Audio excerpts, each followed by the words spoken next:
going on, guys? It's Sam Norris here. Welcome to the Monday Mortgage Mail episode 61. And today, as you can see, we have a very, very special guest. It's not just me, but you've got this massive freaking spot on my nose as a little guest. How big is that and how red is that? I think this is the reddest spot I've ever had in my entire life. Not great when you're about to go live in front of a few people. But there we go. It is what it is. I've put a bit of Sudocrem on it, but it's still there and it won't go anywhere. So you're just going to have to put up with the fact that not only is it me today, but my special guest, Mr. Spot, on the end of my nose. So welcome to Mr. Spot and to all of you that are joining.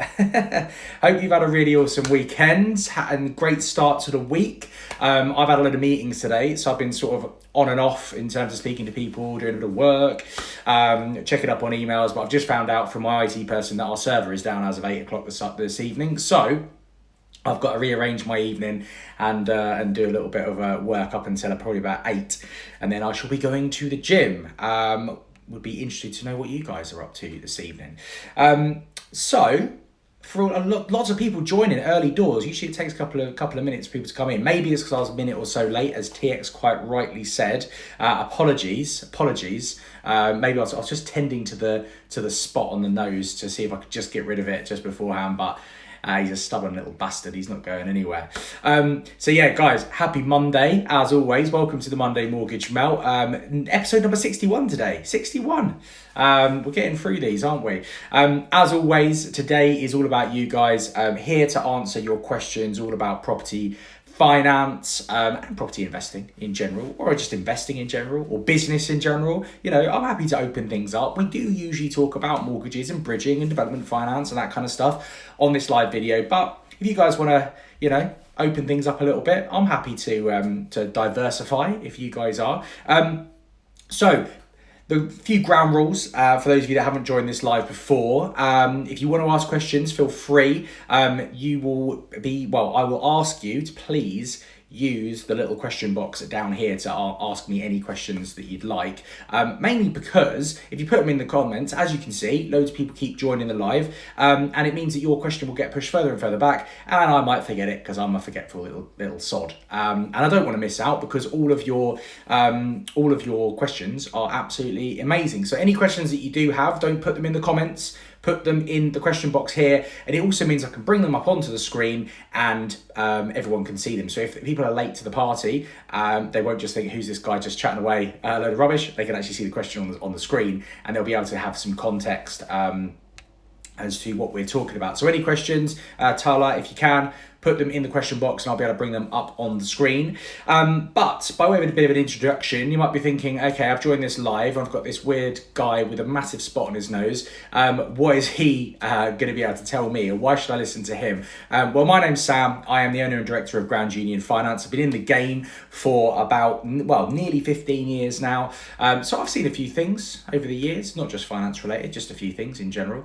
And in that time, the vast majority of it has been spent helping property investors and developers build their property empires. That's basically what I try and do. And I said to a prospective new client earlier on today, actually, I said, my job is, a mortgage broker is someone that does stuff transactionally. I don't just think of myself as a mortgage broker or Grand Union Finance as a mortgage brokerage. We are here to help our clients be as successful as possible by advising them on which finance products to help them with. So that's our job. That's what I do. Hopefully that means any questions you chuck at me, I should be able to answer them. So if you do have any questions, guys, please chuck them into the question box down here below, and I will be able to bring them on the screen and I'll answer them. But so what I do, for those of you that are the first time on this live, is before I come onto the live video, I actually put a story out earlier on in the day with a question box. So anyone that would like to make sure they definitely get their question answered right at the very beginning of the live video can put it in there. And I've got a few that have come through. So I will make sure to answer those first. Let's dive straight into the questions. So first one we've got from Stories. Hi. Is it possible to get a future advance mortgage via a special purpose vehicle? So I imagine what this basically means is someone. I guess we're talking about kind of like a facility, basically. So effectively utilizing equity in a portfolio to work out if or have sort of funds available so that if they spot a new property or a new investment opportunity, those funds are readily available to them. Now, it doesn't quite work in terms of, I think, the way that it's been. Never trust a guy with a Rudolph nose. Absolutely. Look at this bad boy. He's got his own postcode. So, TX, you're in a banterful mood today, all right? Leave it out, okay? I've got a spot on my nose, all right? I'll feel bad about it as it is. Anyway, let's get back to this question. So, it's not what this is called, basically. This is effectively the old type of facility. Now, back in the day, developers used to have the opportunity. Lenders would give them a facility, like an overdraft almost, to say, right, you've got X amount of cash and you can draw upon that as and when you need it. It doesn't really work anymore. There are certain lenders that will still do it, but we're talking about in the very small minority. And you know, you probably would have had to have a relationship with that bank for years and years and years and years. So it really isn't something that happens anymore. When it comes to buy-to-let mortgages, we definitely do it on a transactional basis. And actually, it's not really like a residential mortgage where you do like an agreement in principle and then go out and search for a property, because how much you can borrow is very much determined by what the rental income of a very particular property is going to be. So we actually do our due diligence on the property first, and then in terms of our research, to determine which lender is going to be able to help. And then we kind of tick some criteria points with the individual. So it's kind of the opposite way to a residential mortgage, where it's the individual circumstances that determines the mortgage amount. And then when we find a property, we just make sure that also fits within the criteria. So for buy-to-let mortgages, we find those when we actually find the property. We do our agreement in principle once we have the offer accepted. For things like bridging, development finance, again, it is done on a transactional basis, because the project itself is what the money is being lent on, or what the funds are being lent on. So the project itself is actually one of the most important things, not necessarily the individual. The individual, they just need to sort of adhere to certain criteria points, but it's the property itself, it's the project itself. So no is the answer really to this question. It's not how it's done anymore. It's very much going to be done on a transaction by transaction basis, a project by project basis, a property by property basis. You might have just heard a little meow from my cat, who obviously wants to be the second guest of the day after the spot. So yeah, quick answer to the question is not really. It's kind of done in a little bit of a different way. But good question to kick us off with. Let's get straight into the second one, and then we'll do a bit of a reset. Welcome to everyone else that's come in. Okay, so I've recently been made redundant. Partner owns 26k. Can we get a joint buy-to-let mortgage? This is a really, really good question, actually, because it kind of brings about a whole kind of theme of how lenders will lend to individuals. Generally speaking, they'll look, certain criteria points are kind of on a weakest link basis, and certain criteria points are just a tick in a box basis. So this one, for example, we're talking about minimum income requirements. Now, what a minimum income requirement is it's completely separate from the rental income. It's your personal income. A buy-to-let lender will base how much they can lend to you on the rental income that the property generates. But on top of that, a lot of lenders will have what we call a minimum income requirement. I liken this very much to if you see a job spec, for example, and that job says we're only accepting people that got a 2-1 at university.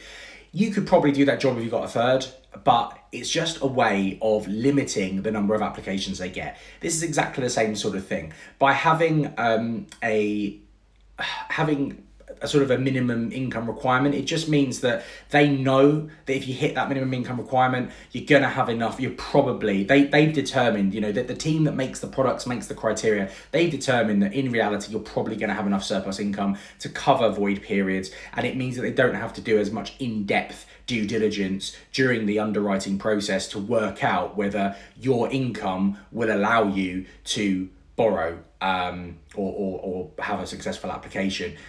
There are some times where, even if you hit the minimum income requirement, doesn't necessarily mean that your income will suffice. They will still test it, but they just don't need to do it as vigorously because they know for most eventualities it's going to happen. Now, for example, if you think of a more sort of quite a standard specialist lender, buy-to-let lender, their maximum loan size is probably about 750 to a million. Okay, so if you earn 25k, in their heads they're working out that the loan size, worst case scenario is £1 million. If you earn 25k, you've got income coming from the property as well, that's probably going to be enough. That's kind of how they're probably working it out in their heads.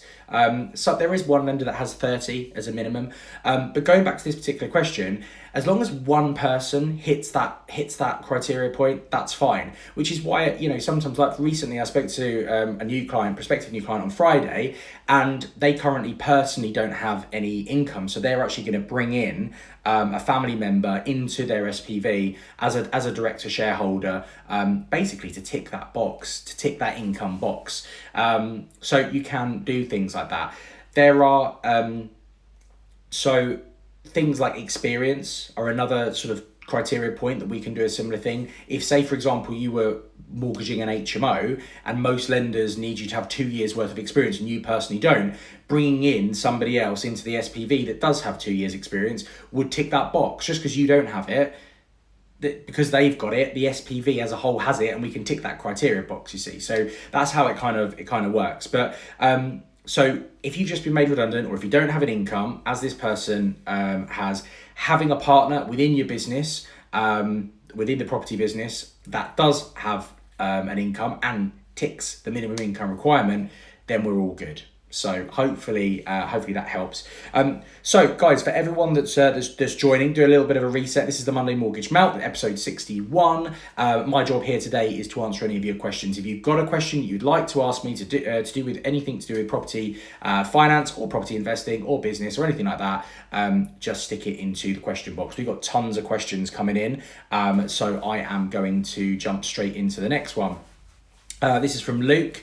If a non-property company that I'm director of goes bankrupt, does this affect lending for buy-to-let or my property company? Absolutely. Again, a lot of these questions that people ask me, there's a quick answer to them, but then there's a further kind of theme that we can explore, and this is exactly one of them. The theme here is actually whether you're buying in personal name or due diligence or limited company. What's the difference from a lender's perspective? The difference really is very little, in all fairness. When it comes to the legal side of things, there's some additional stuff that you need to do when lending to a limited company that you don't need to for a personal or a property being bought in personal name. However, what we need to remember is at the bottom line is, sorry, just nearly clicked the question off there. The bottom line is that a limited company it's arranged for tax purposes. Let's not try and kid ourselves. Okay, a lot of people that do it for tax purposes, and as a result, really, from a lender's point of view, it makes no real difference. The person responsible for the loan is still you, and so therefore their due diligence will be on you. So if in the background you've had another company that's gone bankrupt, then you are not going. It's going to be really hard for you to get a mortgage. It's going to be really hard for you to get a mortgage because going bankrupt is like the worst thing from a credit perspective that you can do. So if you go bankrupt, even if it's through something that's completely separate to your property business, it's still going to have a massive effect on your ability to get a mortgage. You have to look at it from the perspective of the lender. Put yourself in the lender's shoes. And I mean this in the nicest possible way, because if this has happened to you, I'm sure there's a really, really good reason. But if if your credit file is not looking particularly rosy, whether that's because you've just done something like missed a few payments, you've got defaults, CCJs, or worst case scenario, you've gone bankrupt, it's still, it just highlights to a lender that from a financial perspective, they would see you as somebody that is not on top of their finances, basically. Yes, there could be a really good story behind the bankruptcy, and generally, I don't know. I've never spoken to anyone that's gone bankrupt that hasn't had a story behind it that obviously paints them in quite a good picture. But either way, it just highlights to a lender that they would see you as irresponsible with finance, and therefore you represent a risk to them. If they're going to lend you money, all they're worried about is they get their money back with interest. And if you have shown yourself in the past to not be able to look after the finance that you've had, it represents a risk to them actually achieving their goal of lending you that money and getting it back with their interest. So basically, anything that goes on in the background to you personally from a credit point of view will have an impact, even if you're applying for a loan in a limited company name. That's just the way it is, I'm afraid. Really sorry to give you the bad news. But look, the best thing to do, sort it out as soon as possible. You can still invest in property. It might just be that you invest through somebody else with you have some kind of side deal on the go, who knows. But ultimately, getting a mortgage for you is going to be really, really tough in the short term, probably for at least 3 to 6 years. It's going to have an impact on you. So sorry to give you the bad news, but I think it was a good question because it allowed us to explore a different side of things as well. So questions just keep coming in thick and fast. Let's get straight on to the next one. Monty Trackstar said, use a bridge for auction. If so, when do you start the process? One secured property or prior? Really, really good question, as always from Monty. So prior is exactly what I would do. So there are three stages to applying for a bridging loan, okay? The first stage is that we need to do a bit of an appraisal. We need to check the figures and make sure the whole deal stacks up. If you're going to be keeping the property, what we need to know are 4 figures, okay? What's your maximum bid going to be? So what's the maximum purchase price going to be, basically? Are you doing any works, and how much are they going to cost? What's the value of the property going to be once the work is completed? And what's the rental income going to be once the work is completed? Once we've got those 4 figures, we can do some analysis of the entire deal, make sure it stacks up, work out how much money you're going to have to put into the deal, whether we're borrowing 65%, 70%, 75%, 85% loan to value, or there's some bridges that can go to 85% loan to value. Working out how much cash you actually need, worst case scenario, in addition obviously to the funds that you're going to be putting forward for the cost of the works. We can then also probably work out roughly what your mortgage payments are going to be at the back end when we refinance, what your net income's going to be, and we're going to be able to work out, based on the 75% of the upward value, the GDV, how much money is going to be left in the deal. And therefore a return on the capital left in the deal, which is quite a nice little percentage kind of to enable you to compare different deals, basically. So that's the first thing that we're going to do. Bearing in mind, you've just seen the properties going up at auction. You're going to work out what your maximum bid's going to be, and then we'll do that analysis. The second thing we need to do is we need to get some terms on the table. There's no point going to an auction without having some concrete credit-backed terms on the table, because otherwise you've only got 20 working days, don't forget. 28 days usually means 20 working days. That's not a lot of time. We don't want to be spending the first 2 days getting terms together. We want those in place already, okay? So we're going to put together a funding proposal. We're going to need details of yourself, your experience, your income, your asset base. Have you done something like this previously? And a little bit more about you and your background. We're also going to have details of the property, probably going to chuck in a Google Maps link so that they can actually see the property, the lender, and some various other bits and pieces that we're going to pull together to put together, as I say, what we call a funding proposal. I've sent one out this afternoon for a really cool looking deal, and if you put a lot of detail into that funding proposal, and bearing in mind it's a real bugbear of mine, the stories that, well, I've seen it firsthand from working for other brokerages over the years, and I still hear it from lenders today. Brokers just literally sending the barest of essentials to a lender and expecting quick terms back, and they're then expecting them to live, to stick by them, even if that information changes. So we're very, very thorough with the proposals that we send to lenders to make sure that they can come back to us quickly, and they can be very, very the terms that they send us are pretty concrete. Basically, they know that they're going to stick to those terms, and effectively it's like an offer subject to evaluation and the standard due diligence. Okay, then what we do is we prepare the paperwork. We get all the paperwork ready. We get all the paperwork ready. We get the documents together, and we have that all prepared. You go to the auction, you put your highest bid in, and if you win, we can just hit the ground running straight away. By the way, one thing I haven't mentioned is you obviously need to get your solicitor lined up as well. Massively important. So as soon as that hammer goes down, you want to be in a position where you can give me a call or you give your broker a call and you say, I've won, here's the price. If we need to make a small adjustment to the terms, we can do, but generally speaking, they're going to be lower because we've done them based on the maximum bid that you're going to go to. So you might have said, we'll go to 200, we'll work it out on 200, but you want it for 190, no problem. I give the lender a call, the underwriter rejigs the terms based on 90, and we're good to go. We submit everything that day, and 2 days later, we effectively get into legals and we get the valuations started. It should be as quickly as that. It could even be quicker. I've submitted an application for an auction purchase at, because the auction must have taken, I think it's like one of the first couple of lots come up. So probably did it at 11 o'clock in the morning. We submitted it. By 3 o'clock, the underwriting was complete. So if you do it right and you get everything that the underwriter needs, it can get done very quickly. We get a survey instructed as soon as possible. Preferably, we pay a little bit more to get that survey done within the next 48 hours, and then back within another 48 hours. During that time, we've started the process of the legals, which gives the solicitors the maximum amount of time to get it done in time. Like I said, if we're working to 20 working days, I like to try and work it to about 15 working days, because then that gives us a little bit of breathing space at the end, and it can take a little bit of time for the money to actually move from the lender's funding line to the lender, from the lender to their solicitors, from their solicitors to your solicitors, from your solicitors to the auction house.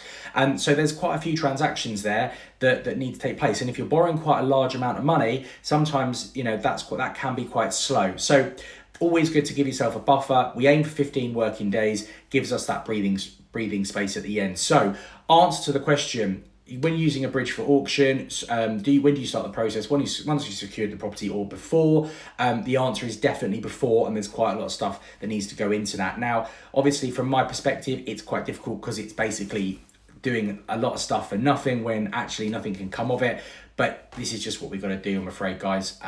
Do a bit of preparation beforehand, leads to fewer issues arising throughout the course of the transaction. And we don't want to be missing that deadline, because you've got fees and you serve notice and all this kind of stuff.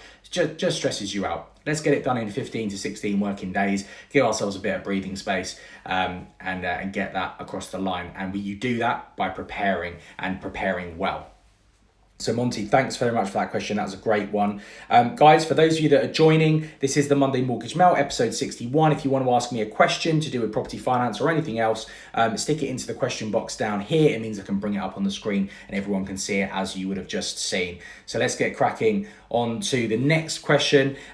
Great one from Wasim. How long does it take for a buy-to-let mortgage to go through? This is a really, really good question. Really good question, because you know what? It can take this amount of time, and it can take this amount of time.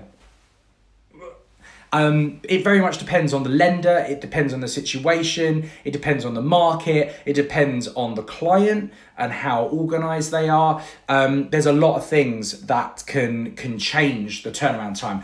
We try and aim at Grand Union Finance for a 3-week turnaround from application submitted to offer issued. Sometimes we beat that, sometimes we don't, but all in all, that's what we're aiming for. The reason we aim for it is like this. So you've got your the first part of the process is the decision in principle. We do our research, we get everything done. We make a recommendation based on the best lender for your circumstances, and we gather together all the information we need to submit a decision in principle. At that point, we've pretty much got everything we can do to just convert that into a full mortgage application once that decision in principle has been given the green light. There's 3 options with a decision in principle: accept, decline, refer. So if it refers, it just means it needs to be seen manually by an underwriter, which can add a couple of days onto the process. But generally speaking, hopefully it's just an accept straight away. Once we get the application submitted, we then have however long it takes. The different lenders will have different queue times for when a application will actually is sitting in a queue. They call it post received, when their post is received, how long is it taking them to see that post or see that application? And it generally ranges from 1 to 5 working days is usually the kind of the sweet spot. There are a couple of lenders at the moment with a slightly longer turnaround time, but the market's quite busy. So 1 to 5 working days. During that time, we are uploading all the documents they need. They need their KYC documents. That's know your client. That means ID and proof of address. We're uploading proof of income if we need to. We're uploading bank statements. A lot of lenders, even on the buy-to-let side, still want to see bank statements so they can see rental income coming in, or they can just check your financial conduct, that you're not spending loads of money on gambling sites and all that sort of stuff. They'll definitely want to see if you're purchasing a property, your proof of funds for the deposit, and maybe even to cover other costs like stamp duty and that sort of thing.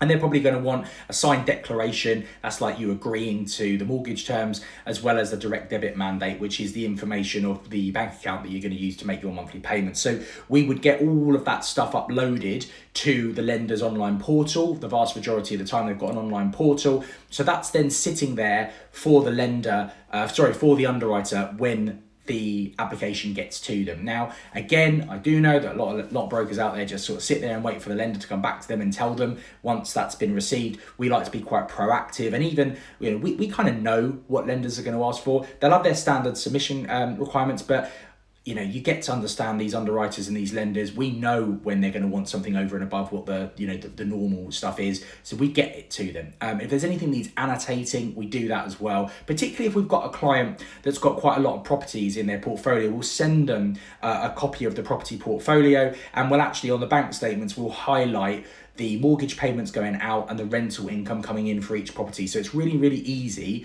for the underwriter to see all that information and just to sign everything off nice and quickly. So 1 to 5 days. Sometimes they might come back with a couple of questions, in which case it kind of goes back to the start again, and we've got to submit that information, and then it goes back into that queue. But generally at that point is when they will instruct a survey. That means that an instruction will be sent to their standard surveyor. They will then get in touch with either the agent, if they're buying through an agent, or if it's a refinance, usually the client themselves, and book in a time. And generally we find it's between 2 and 6 days. 2 and 6 days at the moment is roughly what they're looking at, working days, I should say. And then they've usually got about 5 working days to get that back. Once that's back, usually our underwriting is complete. We're just waiting for the report. That gets signed off. And again, sometimes lenders can take a couple of days to actually then get everything verified and sanctioned and get an offer issued. So that's where that sort of 3-week turnaround generally comes from. And that's what we're aiming for, basically. We're aiming for 3-week turnaround. If we can do it quicker, we will. Sometimes it might take a bit longer if the best lender is just a bit busy at the moment, but it's usually something we can ascertain quite early on in the process, what the sort of turnaround times are, and obviously as the client is then kept in the loop with how things are going on that basis. So generally speaking, as I said, we're talking about sort of three weeks then from application to offer. It then goes to legals, and look, any of you that have gone through the legal process on a buy-to-let mortgage, or any mortgage for that matter, you'll know that these things can take as long as they take. I mean, we've got one of them at the moment where it's for it's a mortgage on a leasehold flat, and there's an absentee freeholder. So the solicitor's just trying to find the freeholder, which isn't easy. So that's been going on for ages. We've had a commercial mortgage recently where the client solicitor's just been absolutely dire, and that's gone on for a while. So we chase solicitors, we talk to solicitors, we try and find out if they need any help from us, liaising with the lender or whatever it might be, and also just trying to keep the pressure on them a little bit. So we'll generally call them once a week just to get an update on where things are. And on average, it's probably sort of 4 weeks or so in legals, 4 to 6 weeks in legals if it's a purchase. And that's roughly where we're sitting. So all in all, we're talking probably somewhere in the region of 7 to 9 weeks from start to finish is usually what we're looking at. We try and do it as quickly as possible because, look, from a selfish point of view, the quicker we get one deal done, chances are we'll be able to move on to another one a lot quicker. Most of our clients are serial purchasers, so the quicker we actually get a deal done, the quicker we're moving on to the next one. So look, from a business perspective, it makes a lot of sense for us to get those deals done as quickly as we possibly can. And I'm really open with my clients about that. Look, they might say, well, we don't need to complete until whenever. I said, look, well, I'm still going to chase the solicitor down. I'm still going to make sure we get the offer as quickly as we possibly can, because the quicker I get you in, the quicker we can move on to the next one. The only usually time that wouldn't happen is if the lender was waiting a certain period of time to get the maybe they've got builders that can only start at a certain point, so there's no rush. We just want to make sure it's done before then. So yeah, that's what we're working on basically. So Wasim, hopefully that answers your question. How long does it take for a buy-to-let mortgage from start to finish? Let me know in the comments if that was helpful, guys. By the way, if you're enjoying this live video, don't forget, smash the little heart button in the bottom right-hand corner, because it tells Instagram that you're enjoying the live, and it will probably show it to more people. And the more people we get on, the more questions we get, the more we can all learn and help each other out. So smash the heart if you're enjoying this live. Let's get straight on to the next question, which is from Laurie Hayward. For buy-to-let mortgages, what do lenders look for in terms of income from properties? Do they look at profit before expenses, or just pure profit after expenses, tax, etc.? Thanks. Okay, so before we get into the buy-to-let side of this, I'm actually going to say it from a residential point of view, because it's actually pretty important. So the residential, thanks for all the hearts, by the way, guys.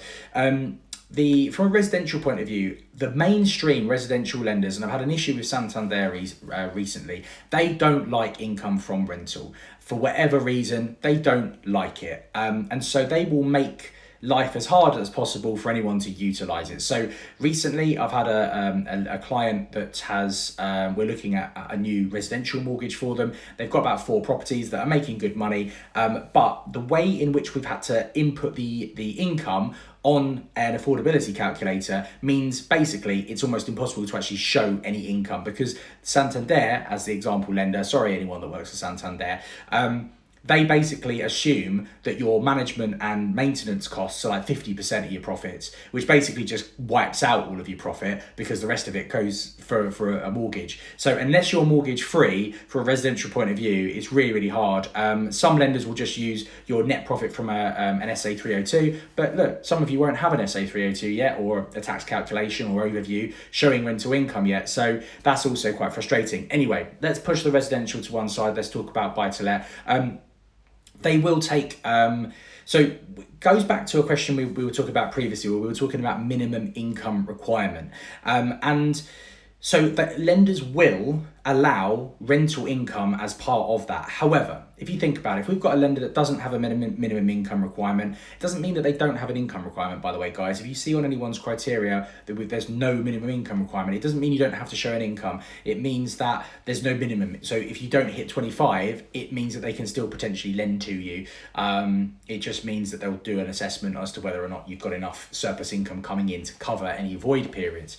So they will be able to include rental income in that. Generally speaking, they'll do one of a few different things. They will either literally just take your net income, or, we can work out what the net income roughly is, taking into account, as you say, expenses and all that sort of stuff, and tax.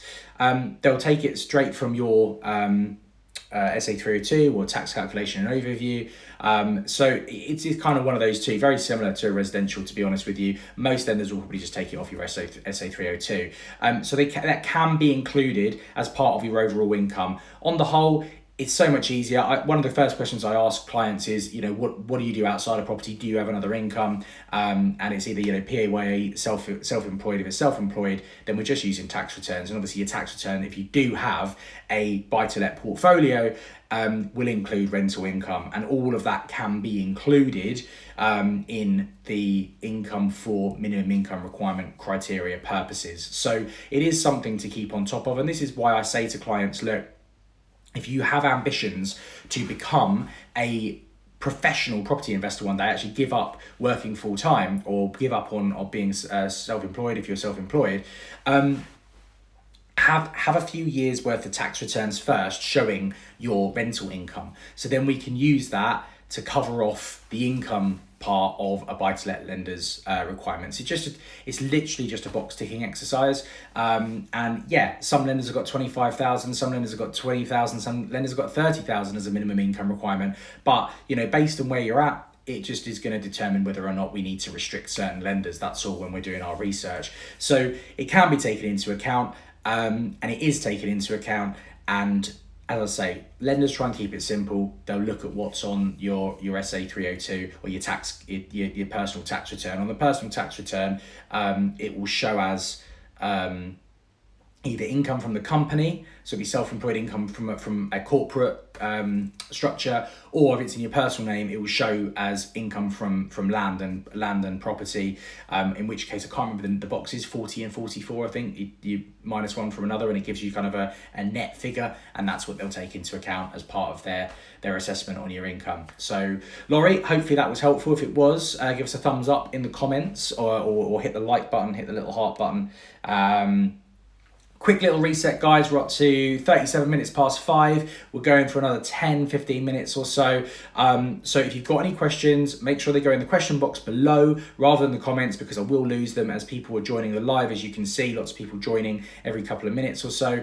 So I don't want to lose your questions. No problem, Laurie. Hopefully that helped. Bazman's just joined, as you can see. So that's pushing those questions up. So use the question box. It's there for a reason. It's really helpful as well, because we can bring the questions up on the screen and everyone can see them. So also very, very helpful for that. Hopefully you're all enjoying the Monday Mortgage Melt today, episode 61. Not too far off the 100 mark. Actually, we are quite far off the 100 mark, aren't we? We're not too far off the 75 mark. Got a few weeks to go until that. But let's get into the next question, which is from Sonia.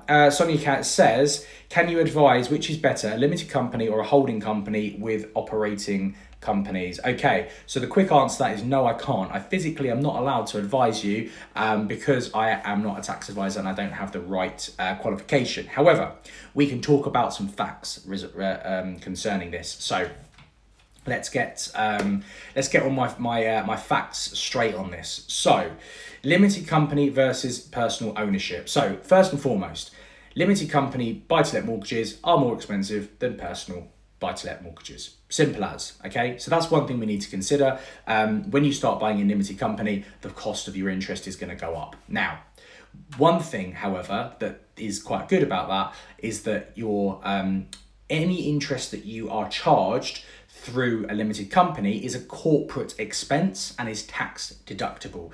In your personal name, it's not. Therefore, for example, if your rental income was £1,000, let's take away maintenance payments and management payments for now. Let's keep it simple. If your rental income per month is £1,000, your mortgage payment is £500. For a limited company, you would be paying corporation tax at 20% on £500. You would be paying whatever tax bracket you're at for the full £1,000 on a personal ownership. So generally speaking, what a lot of tax advisors tend to advise is if you're closing in on the higher tax bracket, then sometimes it's better to put it into a corporate structure because you have a little bit more control over how much tax you're going to be paying. You don't want to push yourself over the 50% threshold as well, which is why a lot of people, if they have got a portfolio or they've an historic portfolio in a personal name, a lot of them tend to look at sort of reducing down their mortgages as much as they possibly can.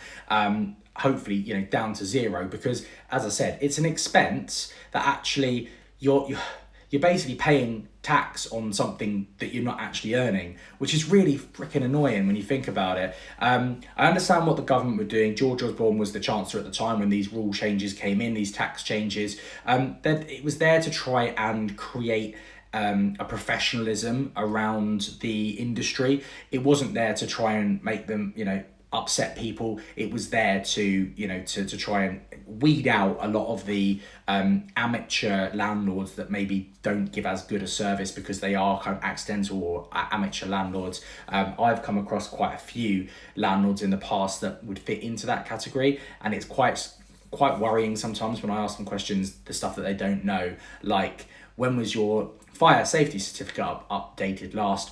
What is a fire safety certificate? That's always a big worry when I hear something like that. That has happened recently. So it's to weed out those sorts of people. So George wasn't trying to be a dick, but he did annoy a lot of my clients at the time, I won't lie. So they're the kind of things that you want to be weighing up in your head, is kind of what situation you're currently in, and what situation you're going to be in a few years' time, and then weighing up the options. But honestly, I can't recommend enough just going and speaking to a proper tax advisor, somebody that has experience of dealing with property investors, basically. So hopefully that answers your question, Sonia. I hope that's helpful. Shima, hey mate, you're avoiding my question. It just hasn't popped up yet. That's all that it is. Let's see if it's next on the list. It is. In fact, there's two. Shama's asked, should I buy my £750,000 4-bed council home or a cheaper house in Luton? Well, I think probably you're the only person that can answer that question, but to add some context to this, if it's a council home and you've got the right to buy, obviously the good thing is you don't necessarily need to put down a deposit. Now, if you're going to go and buy a property therefore in Luton, which might be a bit cheaper, what you could actually do, if you've got a 25% deposit, let's say, for this property in Luton, what I'd be doing is I'd go, right, okay, if you don't actually just want to move, because if you want to move, but you could buy your property where you're currently living now, right to buy. You don't have to put down a deposit. You can get right to buy mortgage, 75% loan to value, and basically it's usually that's the difference of the reduction. So you're getting a property then, and you're paying a mortgage, and everything's good as long as you can afford that 75%, of course. Then that deposit that you've got, or that money that you've got saved up to buy or to put down as a deposit for a property in Luton, you could go and then buy a property in Luton to rent out. In which case, the net income that you're going to be generating from that property can actually go towards, or if not cover, your mortgage payments on your current home. So on something like this, I'd be thinking a little bit more three-dimensionally about your overall situation. This is why I always say to people, treat your own personal financial circumstances like a business. Understand your income and expenditure and what's covering what. The best investors out there do this from a very, very, very, very, very early stage within their property journey. They really understand their figures. They understand what's going in, they understand what's coming out, and they understand how it all fits together and where they want that to actually get to. And this includes all sorts of different expenditure. So I always encourage people to do exactly the same thing when it comes to their own personal financial circumstances. Have a personal financial statement. If any of you have read Rich Dad Poor Dad, it's one of the first things that Robert Kiyosaki talks about is actually getting financially literate. And the best place to start is yourself. Is actually to start with your own financial circumstances. Most people, I would probably hazard a guess that 90% of people in the UK could not, to the nearest £100, tell you what their expenditure is. I can, because every single month I have I update my own personal financial statement, because I always want to be completely in charge of and in control of the money that comes in and out of my life. And it's something that I think that in the UK in particular, probably just the Western world in particular, it's something that's completely understated. It's not taught in schools, and it should be, okay? I'm all for, learning maths and English and science and all this kind of stuff, but financial literacy, stick it in PSE or whatever you call it nowadays, social studies or whatever it might be. You've got to learn this kind of stuff. Do you know you come out of school and you don't even know how to open a bank account? Most people don't understand how interest rates work. They don't understand how banks make money. They don't understand how to invest. They don't understand how to start a business unless you've done business studies. And I'll be honest with you, most people that did business studies have come and told me it's a load of bollocks anyway. If you want to start a business, learn that way. Don't take an MBA and spend £25,000 for somebody that's never started a business or had a business telling you how to run a business. Do it yourself. Listen to the people online that are doing it and find yourself a decent mentor. I'm off the soapbox now. As you can see, it's something I'm very passionate about.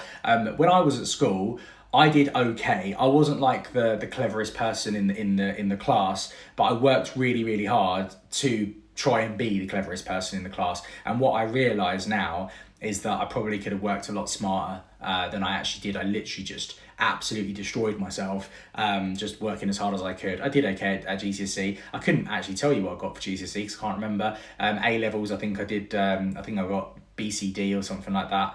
And then I got a 2-1 at uni. I should have got first, but I didn't. I was too busy, chasing girls and playing rugby and drinking beer. That's what people do at university, isn't it?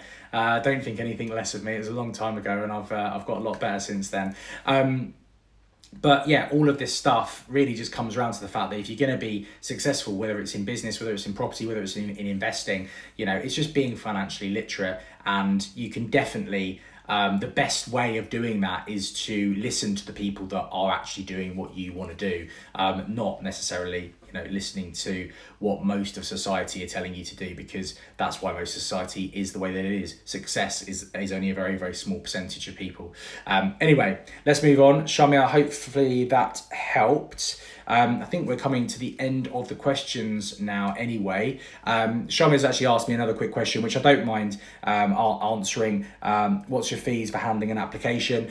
For mortgages, we just generally charge flat fees because they don't really fit into sort of the specialist category. $595 for a purchase, $495 for a refinance.